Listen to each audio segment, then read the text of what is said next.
Bismillahirrahmanirrahim. Assalamualaikum warahmatullahi wabarakatuh dan selamat kembali. Okey, untuk topik seterusnya berkaitan dengan Google Classroom. Okey, so saya dah buka terus paparan Google Classroom. So saya akan tunjukkan satu persatu features yang ada di dalam Google Classroom. Okey, features yang pertama saya nak tunjukkan. Okey, saya guna contoh Kusel English Panel. Okay. Contohnya, kalau dekat Kusel English Panel ini, kami semua ni sebagai guru. Okay. Jadi kami semua ni sebagai guru. Okay. Ada beberapa saja yang jadi students. Okay. Jadinya, apa bezanya antara feature sebagai guru dan feature sebagai student? Okay. Ini feature sebagai guru. Bila feature sebagai guru, okay, untuk meet bahagian sini, meet ni kita boleh visiblekan. Okay, contoh saya tunjuk contoh kalau feature sebagai students. Okay, contoh admin delima ni, saya sebagai student. Di sini kalau cikgu tak aktifkan untuk link meet, so saya sebagai student tak akan nampak. Okay, macam mana untuk paparan yang guru boleh aktifkan? Okay, kita tengok untuk classes Pro 1 English ni. Okay, ini paparan di mana meet di sini belum di-generatekan. Jadi student tak akan nampak dan guru juga tak ada link untuk meet. Okay, jadi kalau ada link meet di sini, kalau kita generatekan, so contoh saya tekan generate link. Okay, di sini, okay, kalau kita visiblekan untuk student, so pelajar akan nampaklah link tersebut. So semua pelajar boleh gunakan link meet tersebut untuk kelas-kelas yang akan datang. So kalau kelas yang sama, contohnya macam saya ada kelas bersama pelajar untuk subjek Bahasa Inggeris Pro 1 ini, saya boleh gunakan bila-bila saja kelas yang akan datang, saya boleh gunakan link yang sama. Kalau saya tak nak visiblekan, just link di sini and then save. Okay, itu contohnya. Okay. Okay, kemudian kat sini ini adalah kod kelas. Kod kelas inilah yang akan kita beri kepada pelajar untuk pelajar join kelas kita. Okay, ini upcoming, so task maksudnya classwork lah. Okay, kemudian saya nak tunjukkan untuk paparan setting. Okay, dekat sini okay, saya tutup balik. Dekat bahagian atas ni, ini bahagian stream. Stream ni untuk paparan depan lah, maksudnya semua announcement atau task classwork tu semua akan keluar di bahagian stream. Kemudian ini classwork. Okay, ini classwork maksudnya semua assignment yang kita bagi kepada pelajar. Kemudian people adalah student-student kita. Okay, kemudian ini grades. Okay, dekat grades. Alright, so dia kat sini dibagi, maksudnya ini ada features barulah, which is kata set up your grading system and choose if you want student to see the overall grade. Yang ini saya akan tunjukkan di bahagian setting. Okay, kita tengok bahagian setting. Dekat setting ni, dekat atas ni ada screw ni. Okay, ini untuk detail class. Okay, kemudian di bahagian bawah, okay, ini invite codes. Okay, untuk invite codes ni kita turn on kan ataupun kita off kan lah. Kalau kita turn on, so kita boleh gunakan kod sahaja untuk pelajar masuk ke kelas kita, ataupun kita boleh bagi invite link. Okay, kita copy sahaja invite link bagi kepada pelajar. Okay, kemudian dekat bahagian bawah, okay, bahagian stream maksudnya bahagian announcement dekat depan tu. So student can post and comment. So kalau kita tak nak student post, maksudnya kita sahaja sebagai guru yang post, so kat sini kita boleh tulis only teachers can post or comment. Begitu juga dengan classwork on stream. Okay, contohnya kita dah bagi satu classwork and then dia akan keluar paparan di bahagian stream. So kita tak nak student kita tak nak kita punya classwork tu show attachment dekat depan, so kita boleh hide notification dan sebagainya. Okay, show deleted items, ni teacher saja. So guidance summaries, so ini untuk kepada guidance, maksudnya kalau kita ada pelajar dan kita boleh invite guidance pelajar kita. So guidance boleh tengok semua summary markah pelajar-pelajar.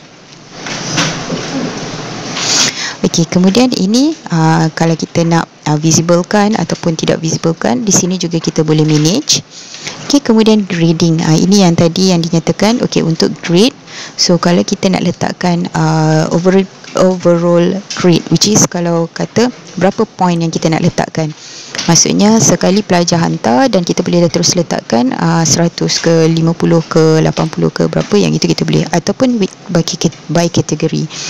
It depends on us, teacher.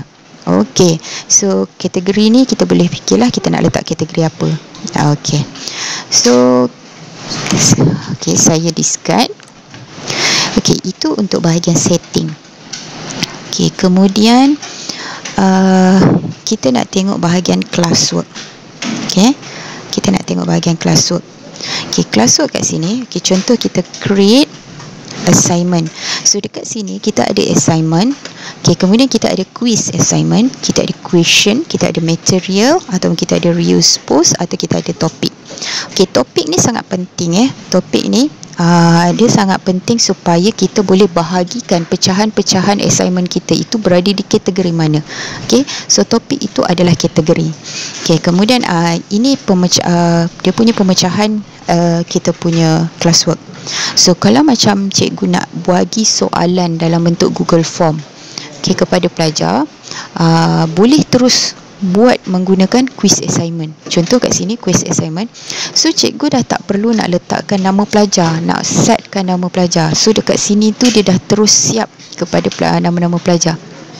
Okey, jadi just dekat bahagian ni, okey, ini sama ada nak log ataupun tidak. Okey, so dekat sini tu nanti kita dah boleh letak terus grade input, dia punya grade importing tu terus masuk. Okey, so kat sini contohlah soalan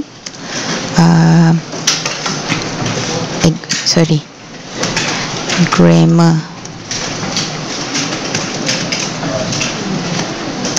question. Okey, so ini dia punya instruction apa yang nak masukkan. Kemudian dekat sini dia punya points, kita nak letakkan points dia berapa. Okey, kemudian due dia, bila kita nak setkan due. Yang ini kita boleh letakkan due dan juga masa. Contohlah dia punya due dia hari Jumaat, masa dia ni kita nak letak pukul berapa. Okey, contoh. Kemudian topik, so kita letakkan, kita nak letak topik bahagian apa. So sebab kat sini grammar, so kita create topik grammar. Okey, kemudian rubrik. Ni rubrik kalau ada dia punya pecahan ataupun cara marking, okey, mengikut rubrik-rubrik soalan. Okey, ni cikgu lebih mahir lah. Kemudian check plagiarism. Okey, ini yang baru sebenarnya dalam untuk Google Classroom salah satunya. Apa maksudnya kat sini? Ini bagi soalan karangan biasanya. Okey, karangan, sejarah yang berkaitan dengan esei. So di sini Google Classroom sendiri yang akan check originality of the jawapan yang dihantar oleh pelajar, sebab kita nak elakkan pelajar meniru tu. Jadi tapi dia ambil masa lah, biasanya dalam 3 ke 7 hari, dalam seminggu macam tu baru Google boleh buat kerja dia untuk check daripada setiap soalan-soalan yang dinyatakan itu mana satukah ada. Contohlah ada 10 orang pelajar yang hantar, so daripada 10 orang pelajar ada 2 orang yang meniru. So dia akan bagi tahu.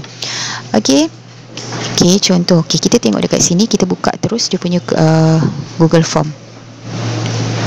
So dekat sini kita terus masukkan soalan lah. Kita tak payah dah nak letak nama kat sini, sebab soalan ni dia terus hantar kepada pelajar-pelajar yang ada di dalam kelas kita. Okey, untuk topik Google Form saya akan terangkan dalam video seterusnya. Okey, kita tengok balik di sini.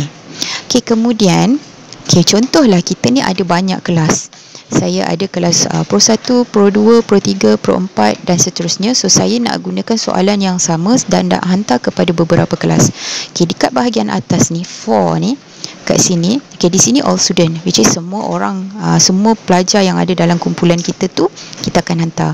Tapi di sebelah sini, tengok ada banyak kelas di sini, so kita boleh letaklah. Contohnya saya nak hantar kepada banyak kelas di sini. Mana Pro 5, Pro 3.